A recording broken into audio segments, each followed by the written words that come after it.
출애굽기 4장 18절로 26절 교독하는 방법으로 읽겠습니다. 모세가 그의 장인 이드로에게로 돌아가서 그에게 이르되 내가 애굽에 있는 내 형제들에게로 돌아가서 그들이 아직 살아있는지 알아보려 하오니 나로 가게 하소서. 이드로가 모세에게 평안히 가라 하니라.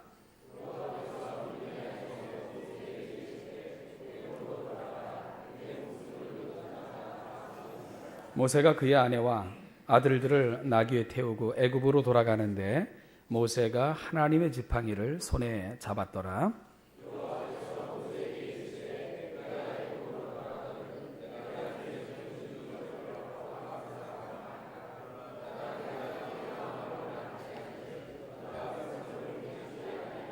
너는 바로에게 이르기를 여호와의 말씀에 이스라엘은 내 아들 내 장자라.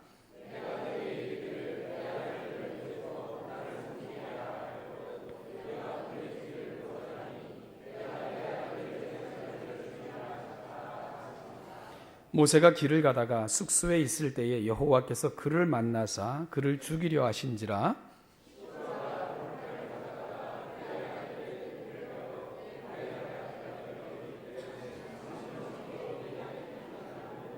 같이 읽죠. 여호와께서 그를 놓아주시니라. 그때에 십보라가 피남편이라 함은 할례 때문이었더라.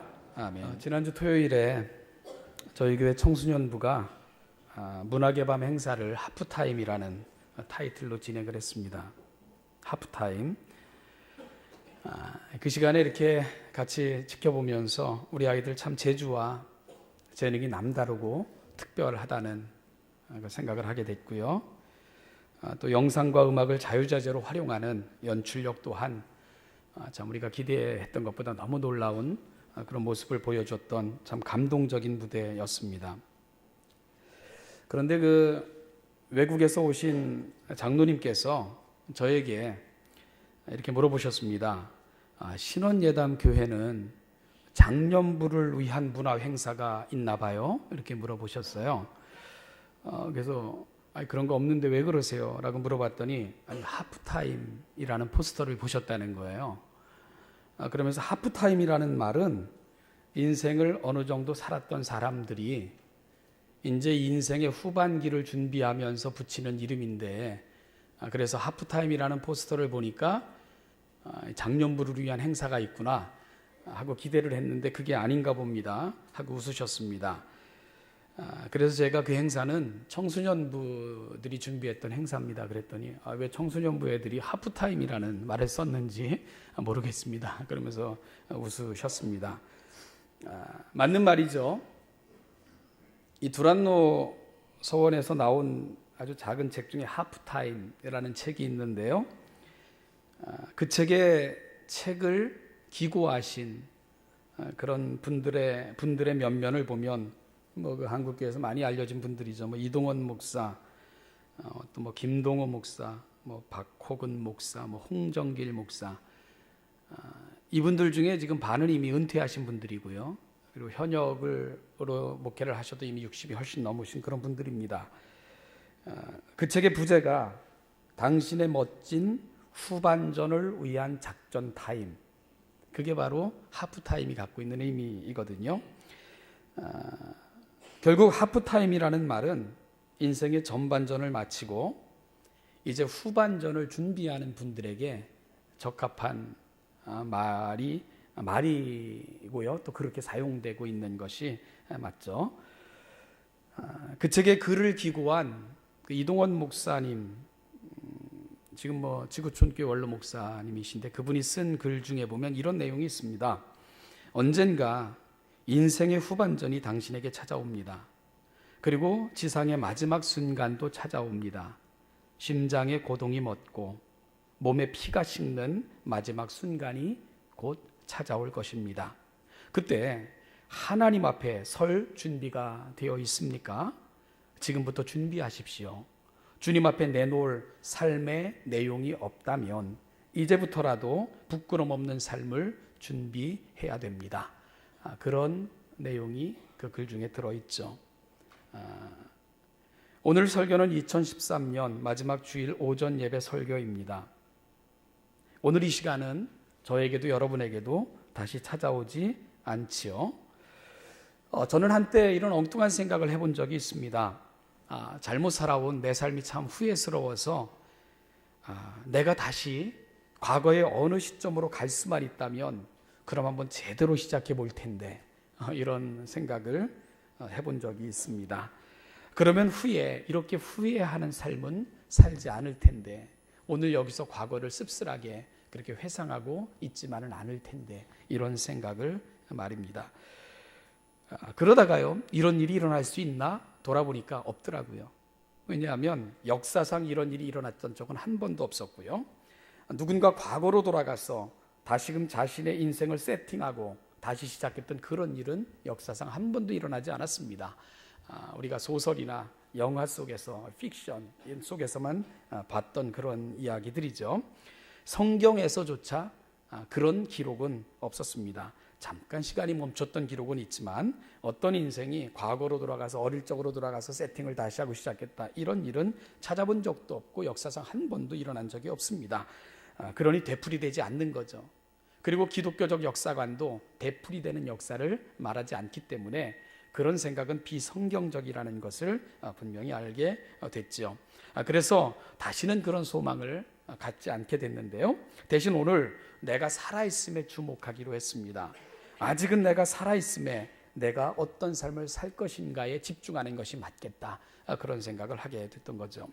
2013년 마지막 주일 예배를 하고 있는 이 시간, 저는 다시금 여러분과 모세를 묵상하고자 합니다.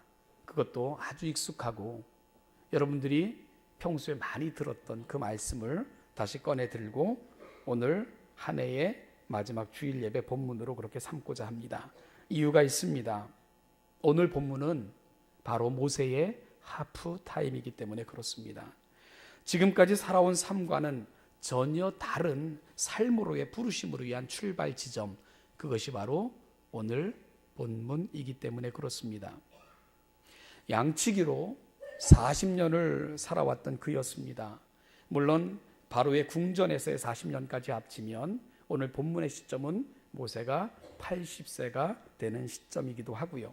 그런데 전혀 다른 삶으로 하나님은 모세를 부르셨습니다. 하나님은 모세에게 바로에게로 가서 내 백성을 애굽에서 인도하여 내라는 소명을 주신 것입니다.